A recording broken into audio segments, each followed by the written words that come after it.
নমস্কার, আপনারা দেখছেন হাই নিউজ। আপনাদের সঙ্গে রয়েছে আমি রিয়া। শুরু করছি নিউজ টুডে। শুরুতেই দেখে নেব আজকের হেডলাইন্স। বন্যা পরিস্থিতি খতিয়ে দেখতে আরামবাগে মুখ্যমন্ত্রী। খতিয়ে দেখলেন পরিস্থিতি। বন্যা দুর্গতদের নিজের হাতে খাবার পরিবেশন করলেন মুখ্যমন্ত্রী। লোকসভার তৃণমূলের নতুন দলনেতা অভিষেক বন্দ্যোপাধ্যায়। সাংসদদের সঙ্গে ভার্চুয়াল বৈঠকে ঘোষণা মমতা বন্দ্যোপাধ্যায়ের। লোকসভা তৃণমূলের মুখ্য সচেতকের পদ থেকে কল্যাণের ইস্তফা গৃহীত। তার বদলে নতুন মুখ্য সচেতক কাকলি ঘোষ দস্তিদার। দলের ডেপুটি লিডার শতাব্দী রায়। বিহারের পর বাংলার ভোটার তালিকা সংশোধন নিয়ে জল্পনা। 2002 সালের ভোটার তালিকায় রাজ্যের 4টি বিধানসভা কেন্দ্রের ভোটার তালিকায় উধাও। জোর করে লালকেল্লায় ঢোকার চেষ্টা। দিল্লিতে গ্রেফতার 5 বাংলাদেশি। আসন্ন স্বাধীনতা দিবসের অনুষ্ঠানের আগে এমন ঘটনায় চাঞ্চল্য। দীর্ঘ টালবাহানার পরে বৈঠকে বসলেন কেন্দ্রীয় স্বরাষ্ট্রমন্ত্রী অমিত শাহ। দিল্লিতে সংসদ ভবনে বঙ্গ বিজেপির শীর্ষ নেতৃত্ব ও বাংলার কেন্দ্রীয় পর্যবেক্ষকদের নিয়ে বৈঠক শাহের। এবছরও হুগলির বিভিন্ন এলাকা জলের তলায়। প্লাবন পরিস্থিতি খতিয়ে দেখতে মঙ্গলবার আরামবাগে যান মমতা বন্দ্যোপাধ্যায়। আর সেখানে গিয়েই দুর্গতদের নিজের হাতে খাবার পরিবেশন করলেন মুখ্যমন্ত্রী।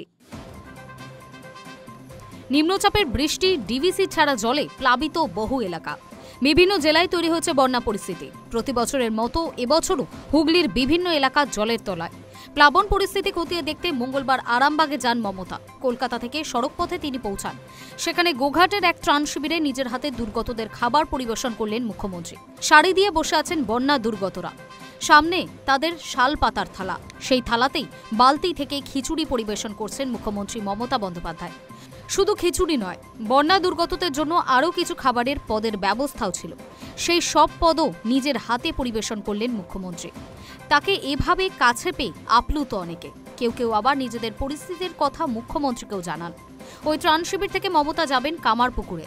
তারপরেই প্লাবন পরিস্থিতি পরিদর্শনে অন্য জায়গায় যাওয়ার কথা রয়েছে তার। আরামবাগে দ্বারকেশ্বর নদীর জলস্তর ক্রমশই বাড়ছে। ইতিমধ্যেই আরামবাগের 5টি গ্রাম পঞ্চায়েতের 10 থেকে 12টি গ্রাম প্লাবিত হয়েছে বৃষ্টির জলে।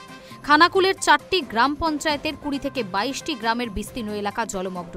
আরামবাগ, খানাকুল ছাড়াও পুরসুরার 3টি গ্রাম পঞ্চায়েত এলাকা বিভিন্ন গ্রাম ও মাঠঘাট জলমগ্ন। গোঘাটের 3টি গ্রাম পঞ্চায়েতের বিভিন্ন গ্রাম জলমগ্ন হয়েছে নতুন করে। তার উপর নদীগুলোতে হু হু করে বাড়ছে জলস্তর। Hi News network.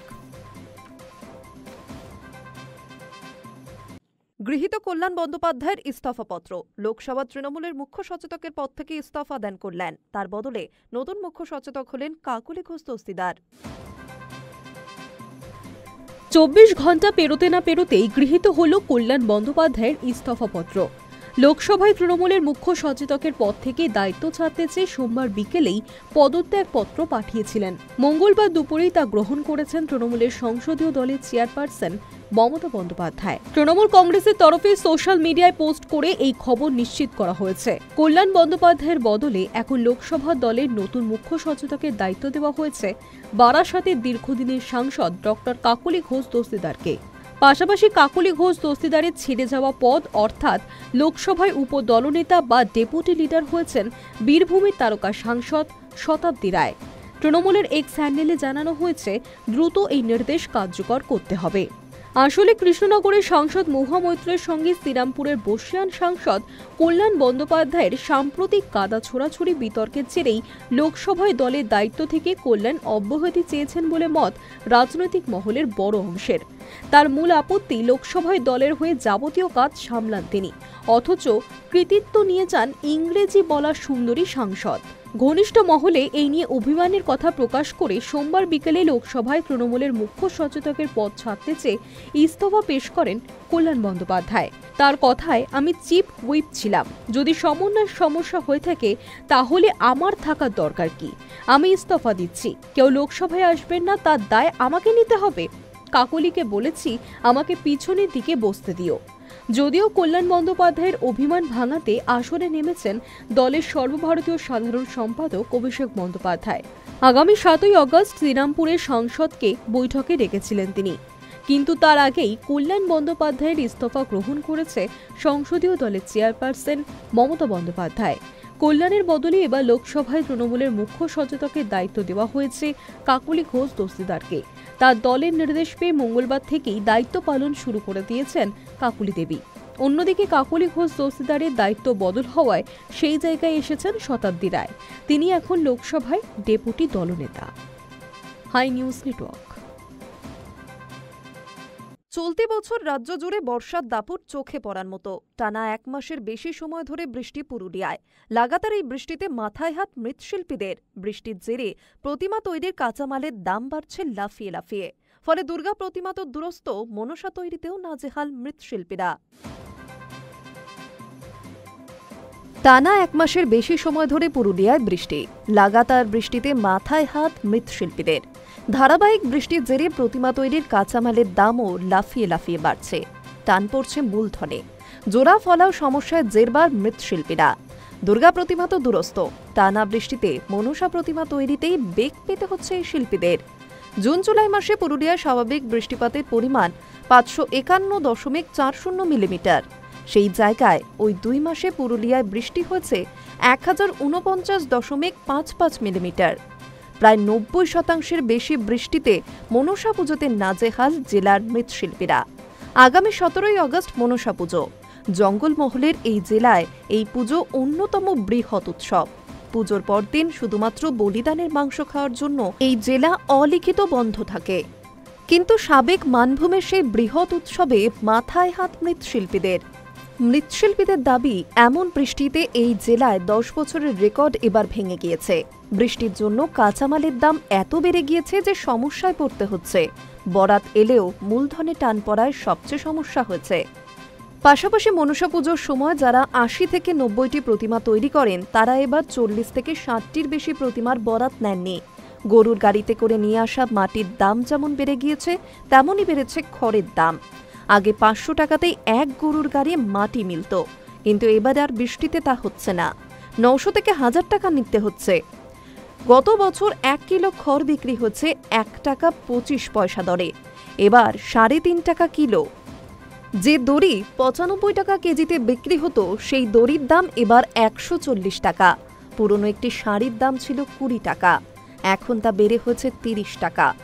মৃৎশিল্পীদের কথায়, প্রতিমা সজ্জার জন্য কুমোরটুলিতে গিয়ে দেখা যাচ্ছে মাথার মুকুট, চুল, বিভিন্ন রং, শাড়ির দাম প্রায় দ্বিগুণ।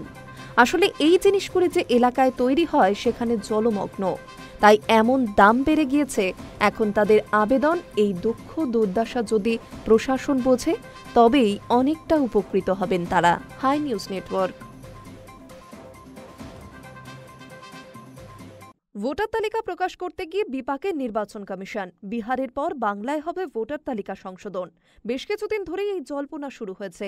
এই আবহে রাজ্যের 2002 সালের ভোটার তালিকা প্রকাশ করেছে কমিশন। সেখানে রাজ্যের 2টি জেলার 4টি বিধানসভা কেন্দ্রের ভোটার তালিকায় উধাও, এমনটাই কমিশন সূত্রে খবর। বিহারের পর বাংলায় ভোটার তালিকা সংশোধনের কাজ শুরু করতে পারে জাতীয় নির্বাচন কমিশন। এই জল্পনার মাঝেই রাজ্যের 2002 সালের ভোটার তালিকা প্রকাশ শুরু করেছে কমিশন। আর সেই তালিকা প্রকাশ করতে গিয়েই এবার কমিশন হোঁচট খেল।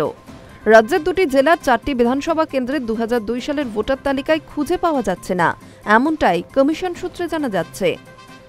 কমিশন সূত্রে আরও জানা গিয়েছে, ভোটার তালিকা প্রকাশ করতে গিয়ে দেখা যাচ্ছে দক্ষিণ 24 পরগনার 1টি এবং বীরভূমের 3টি বিধানসভা আসনের ভোটার তালিকা পাওয়া যাচ্ছে না। আসনগুলি হল দক্ষিণ 24 পরগনার কুলপি ও বীরভূমের মুরারই, রামপুরহাট এবং রাজনগর। ভোটার তালিকাগুলি খুঁজে বার করতে জেলা শাসকদের নির্দেশ দিয়েছে কমিশন। উল্লেখ্য, বিহারে ভোটার তালিকা সংশোধনের স্পেশাল ইন্টেন্সিভ রিভিশন বা SIR নিয়ে শুরু হয়েছে রাজনৈতিক চর্চা। বাংলাতে SIR হতে চলেছে বলে জল্পনা এখন তুঙ্গে। বাংলায় শেষবার 2002 সালে হয়েছে SIR। ভোটার তালিকা সংশোধন ঘোষণার আগেই প্রায় 2 যুগ আগের 2002 সালের ওই ভোটার তালিকা প্রকাশ শুরু করেছে কমিশন। 294টি বিধানসভা আসনের মধ্যে এখনো পর্যন্ত 103টি বিধানসভা ভোটার তালিকা প্রকাশ করা হয়েছে। বাকি বিধানসভা আসনগুলির ভোটার তালিকাও প্রকাশ করা হবে পর্যায়ক্রমে। জেলা প্রশাসন সূত্রে জানা গিয়েছে, বর্তমান সময়ের মতো 2002 সালে কম্পিউটারে তথ্য আপলোডের সুবিধা ছিল না।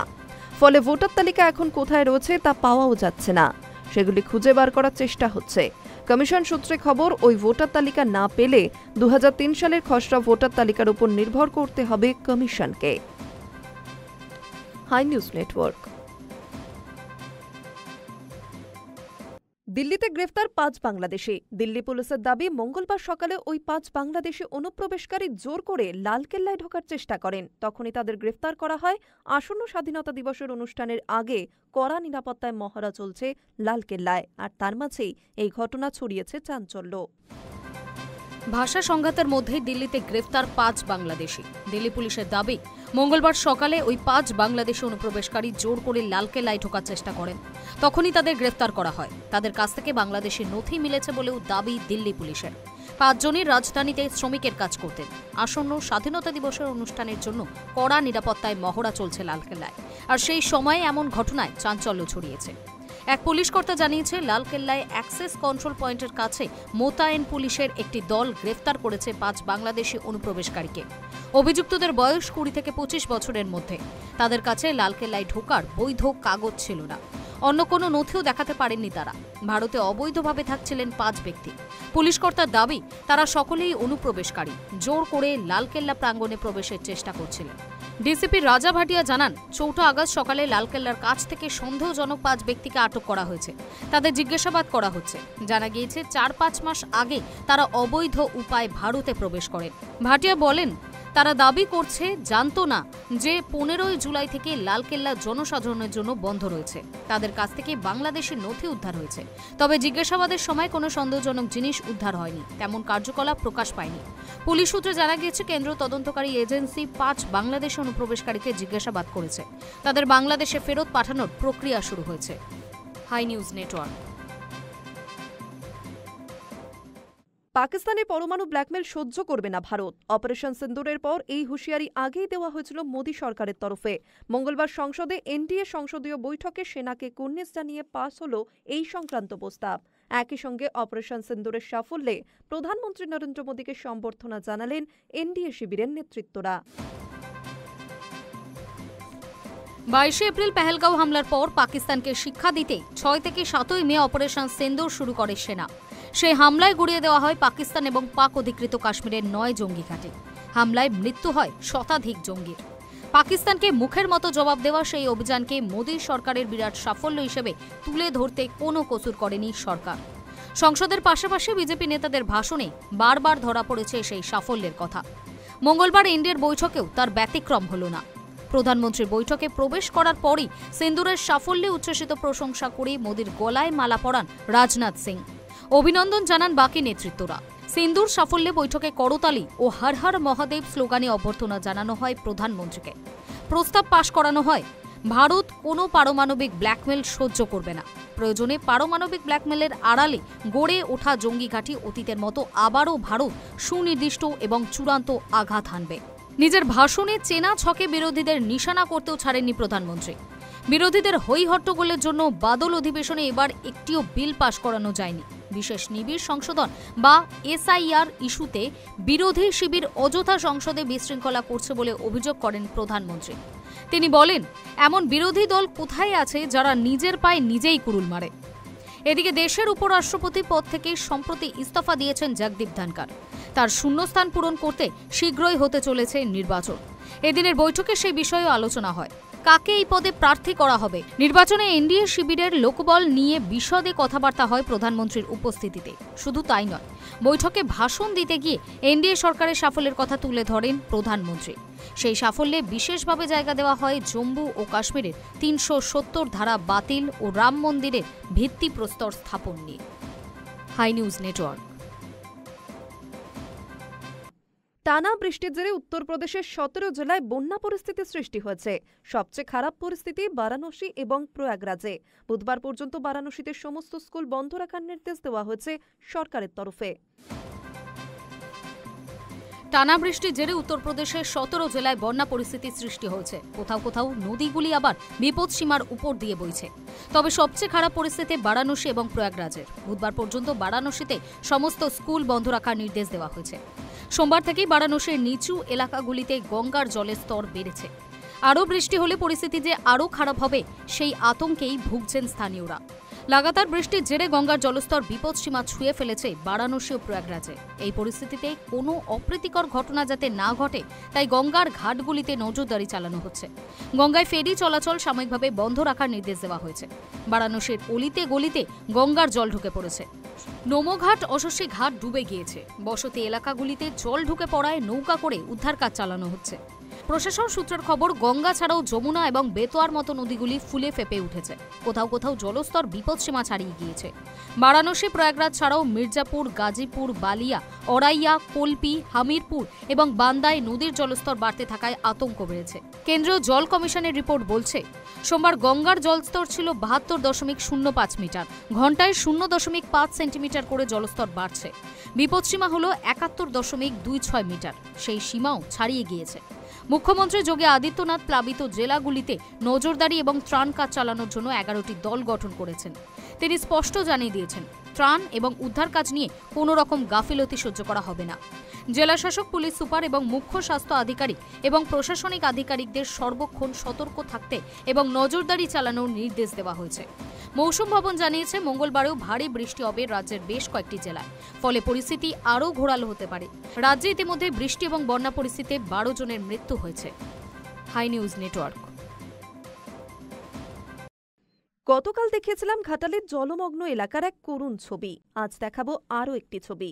তবে এই ছবি বাংলার নয়, উত্তরপ্রদেশের। বুক সমান জল, তার মধ্যেই হাঁটছেন দম্পতি, সঙ্গে সদ্যজাত সন্তান। দু হাতে সন্তানকে উপরে তুলে ধরে বুক জমা জলে হেঁটে চলেছেন। মোট কথা, জলযন্ত্রণা সর্বত্র। দাপরচুকে বাবা বাসুদেব প্রাণ বাঁচাতে ঝড় জলের মাঝে বুক জল ঠেলে সদ্যজাত কৃষ্ণকে পৌঁছে দিয়ে এসেছিলেন তার নিরাপদ স্থানে। যুগ পাল্টেছে, কিন্তু করুণ পরিস্থিতি আবারও এক বাবা মাকে এনে দাঁড় করালো সেই একই জায়গায়। ঘটনাটি উত্তরপ্রদেশের প্রয়াগরাজের। ভয়ানক বৃষ্টিতে বেশিরভাগ এলাকা চলে গিয়েছে জলের তলায়। জলমগ্ন সেই এলাকার এক করুণ পরিস্থিতি উঠে এলো সোশ্যাল মিডিয়ার পাতায়। একটি ভাইরাল ভিডিওতে দেখা যাচ্ছে, ছোট বাঘাদা এলাকায় রবিবার বুক জল ঠেলে মাথার ওপর তুলে সদ্যজাতকে নিরাপদ স্থানে নিয়ে যাওয়ার চেষ্টা করছেন এক দম্পতি। ভিডিও ফুটেজে স্পষ্ট, বাড়ি, মন্দির, রাস্তায় রাখা গাড়ি কার্যত জলের তলায়। চারিদিকে নোংরা আবর্জনা ভেসে বেড়াচ্ছে। ফলে কিছু মানুষ জীবনযাপনের প্রয়োজনীয় জিনিসপত্রটুকু সম্বল করে পরিবারকে সঙ্গে নিয়ে নিজের বাসস্থান এলাকা ছাড়তে বাধ্য হচ্ছেন। শুধুমাত্র নিজেদের জীবন রক্ষা তাগিদ তাড়া করে বেড়াচ্ছে তাদের। উত্তরপ্রদেশের বেশিরভাগ এলাকার পরিস্থিতি খারাপ হলেও বিশেষ করে প্রয়াগরাজের অবস্থা শোচনীয়। ক্রমাগত বৃষ্টির ফলে গঙ্গা, যমুনা জলস্তর বিপদ সীমা ছাড়িয়ে বয়ে চলেছে। ছোট বাঘাতা সহ নদী সংলগ্ন এলাকার পরিস্থিতি চিন্তার কারণ হয়ে দাঁড়িয়েছে। রাস্তা ডুবে গিয়েছে, বাড়িঘর কোথাও আংশিক, আবার কোথাও বা পুরোপুরি জলের তলায়। সব মিলিয়ে বিপর্যস্ত হয়ে উঠেছে জনজীবন। জীবন কাটানো যেমন দুষ্কর হয়ে উঠেছে, তেমনি মৃত্যুর পর শেষ যাত্রাতেও তা যেন অব্যাহত। বন্যাকালীন পরিস্থিতিতে রাসুলাবাদ ঘাটে সৎকারের পরিষেবাতেও বাধার সম্মুখীন হতে হচ্ছে মৃতের পরিবার পরিজনদের। কারণ সেই এলাকা যে জলের তলায়। বস্তুত জল পেরিয়ে সাধারণ জীবনযাপন আর সাধারণের পর্যায় নেই, তা হয়ে উঠেছে নিত্য যন্ত্রণার সমান। বৃষ্টি থামার নাম নেই, সমস্যা বেড়ে চলেছে দিনের পর দিন। রবিবার পর্যন্ত তথ্যের ভিত্তিতে সরকারি সূত্র বলছে, টানা বৃষ্টিতে উত্তরপ্রদেশের প্রায় ৪০২টি গ্রাম কার্যত বিপর্যস্ত। প্রয়াগরাজ তো বটেই, গাজীপুর, মির্জাপুর, আগ্রা, বারাণসী, ফতেপুর সহ প্রায় ১৭টি জেলার উপর বন্যার প্রকোপে মানুষ ভীত, সন্ত্রস্ত। প্রকৃতির সঙ্গে মানুষের সহাবস্থানে মানিয়ে নেবার এ যেন নিরন্তর চিরকালীন এক প্রচেষ্টা। High News network. রাশিয়া যাচ্ছেন ট্রাম্পের দূত, বৈঠকে বসতে পারেন পুতিনের সঙ্গে। নয়াদিল্লির কাছেও গুরুত্বপূর্ণ হতে পারে এই সফর। ইউক্রেনের সঙ্গে যুদ্ধ থামানোর জন্য রাশিয়ার ওপর চাপ বৃদ্ধি করে যাচ্ছেন ট্রাম্প। ইতিমধ্যে ইউক্রেনকে সামরিক সাহায্যের বার্তাও দিয়েছেন আমেরিকার প্রেসিডেন্ট। সংঘর্ষ থামাতে আগামী শুক্রবার পর্যন্ত রাশিয়াকে সময় দিয়েছেন তিনি। রাশিয়া এবং আমেরিকার মাঝে কূটনৈতিক উত্তেজনার আবহেই মস্কোয় যাচ্ছেন মার্কিন প্রেসিডেন্ট ডোনাল্ড ট্রাম্পের বিশেষ দূত স্টিভ উইটকফ। আগামী বুধবার রাশিয়া যেতে পারেননি তিনি। ক্রেমলিন সূত্রে সংবাদ সংস্থা রয়টার্স জানিয়েছে, রুশ প্রেসিডেন্ট ভ্লাদিমির পুতিনের সঙ্গেও বৈঠক করতে পারেন ট্রাম্পের দূত। ইউক্রেনের সঙ্গে যুদ্ধ থামানোর জন্য রাশিয়ার উপর চাপ বৃদ্ধি করে যাচ্ছেন ট্রাম্প। ইতিমধ্যে ইউক্রেনকে সামরিক সাহায্যের বার্তাও দিয়েছেন আমেরিকার প্রেসিডেন্ট। সংঘর্ষ থামাতে আগামী শুক্রবার পর্যন্ত রাশিয়াকে সময় দিয়েছেন তিনি। এর মধ্যে রাশিয়া যুদ্ধ না থামালে মস্কোর উপর নিষেধাজ্ঞা চাপানোর হুঁশিয়ারি দিয়ে রেখেছেন ট্রাম্প। পাশাপাশি মস্কোর সঙ্গে বাণিজ্যিক সম্পর্ক রাখা দেশগুলির উপরেও কোপ বসাতে পারেন আমেরিকার প্রেসিডেন্ট। বিশেষ করে রাশিয়া থেকে যারা তেল কেনে সেই দেশগুলিকে সতর্ক করে দিয়েছে আমেরিকা। ঘটনাচক্রে বর্তমানে রাশিয়ার রপ্তানি করা তেলের বেশিরভাগই কেনে চীন এবং ভারত। রাশিয়ার সঙ্গে ভারতের এই বাণিজ্যিক সম্পর্ক যে আমেরিকার পছন্দ নয় তা ইতিমধ্যে স্পষ্ট করে দিয়েছেন ট্রাম্প। ভারতের ওপর 25% শুল্ক চাপানোর সময়ই মস্কোর সঙ্গে নয়াদিল্লির বাণিজ্যিক সম্পর্কের কথা উল্লেখ করেছেন তিনি। রাশিয়া থেকে শুধু তেল কেনাই নয়, অস্ত্র কেনা নিয়েও ভারতের উপর অসন্তুষ্ট তিনি। এসবের জন্য ভারতের উপর একটি জরিমানা চাপানোর কথাও বলেছেন তিনি। যদিও এই বিষয়ে বিস্তারিত কোনো মন্তব্য করেননি ট্রাম্প। উদ্ভূত পরিস্থিতিতে রাশিয়ার সঙ্গে ভারতের বাণিজ্যিক সম্পর্ক কী অবস্থায় থাকবে তা নিয়ে বিস্তর প্রশ্ন উঠতে শুরু করেছে। যদিও ট্রাম্পের চোখ রাঙানির পরেও রাশিয়ার সঙ্গে ব্যবসা অব্যাহত রেখেছে ভারত। শনিবার নয়াদিল্লির সরকারি সূত্র জানিয়েছে, রাশিয়া থেকে তেল কেনা এখনই বন্ধ করা হচ্ছে না। এই অবস্থায় চলতি সপ্তাহে আমেরিকার কূটনীতিক উইটকফের রাশিয়া সফরে ঘটনা পরম্পরা কোন দিকে এগোয় তা ভারতের জন্য যথেষ্ট গুরুত্বপূর্ণ হতে পারে বলে মনে করা হচ্ছে। সোমবার রুশ সংবাদ সংস্থা তাস জানিয়েছে, আগামী বুধবার রাশিয়ায় যেতে পারেন উইটকফ। ক্রেমলিন সূত্রে সংবাদ সংস্থা রয়টার্স জানিয়েছে, উইটকফের সঙ্গে আলোচনায় ইতিবাচক কোনো দিশা মিলবে বলে আশা করছে রাশিয়া। ক্রেমলিনের ওই সূত্র জানিয়েছে, উইটকফের সঙ্গে আলোচনা সবসময়ই কার্যকরী এবং গুরুত্বপূর্ণ। রাশিয়া কোনো পারমাণবিক উত্তেজনা চায় না বলেও দাবি ওই সূত্রের। Hi News Network. সকাল থেকে আকাশ মেঘাচ্ছন্ন, সঙ্গে আর্দ্রতাজনিত অস্বস্তি। দক্ষিণবঙ্গ এবং উত্তরবঙ্গে জারি বৃষ্টির সতর্কতা। টানা 6 দিন বৃষ্টির পূর্বাভাস উত্তরবঙ্গে। রাজ্যে ফের সক্রিয় বর্ষা। মাঝে কিছুদিনের বিরতির পর সোমবার রাত থেকেই তার প্রভাব দেখা যাচ্ছে কলকাতা ও আশপাশের জেলাগুলিতে। একটানা বৃষ্টিতে ভিজেছে শহর, আর তাতেই ফের বাড়ছে যানজট, জলজমা এবং দুর্ভোগের আশঙ্কা। দক্ষিণেও জারি বৃষ্টির সতর্কতা। বুধবার ভারী বৃষ্টির সতর্কতা জারি হয়েছে উত্তর ও দক্ষিণ 24 পরগনা, পূর্ব বর্ধমান এবং নদিয়ায়। বৃহস্পতিবার সতর্কতা রয়েছে দক্ষিণ 24 পরগনা, পূর্ব ও পশ্চিম মেদিনীপুর, বাঁকুড়া ও মুর্শিদাবাদে। কলকাতায় বিক্ষিপ্ত বৃষ্টি চলতেই থাকবে বলে জানিয়েছে হাওয়া অফিস। বৃষ্টির কারণে তাপমাত্রা কিছুটা কমলেও আর্দ্রতার দাপটে গলদঘর্ম অবস্থা হবে। বৃষ্টি থামলেই ভ্যাপসা গরমে নাজেহাল হবে গোটা শহরবাসী। এদিকে টানা বৃষ্টির ফলে অনেক জমি জলের তলায়। প্লাবনের পরিস্থিতি তৈরি হওয়ায় ক্ষতির মুখে পড়েছেন কৃষকরাও। চারা রোপণ ও অন্যান্য কৃষিকাজে সমস্যা তৈরি হয়েছে বহু জেলায়।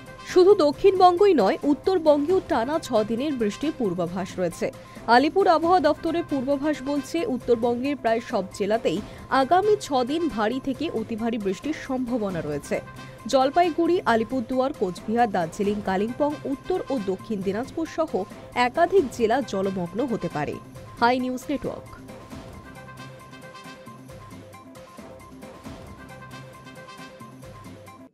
নিউজ টুডে এখন এই পর্যন্তই। পরবর্তী অন্যান্য খবরের জন্য নজর রাখুন হাই নিউজে।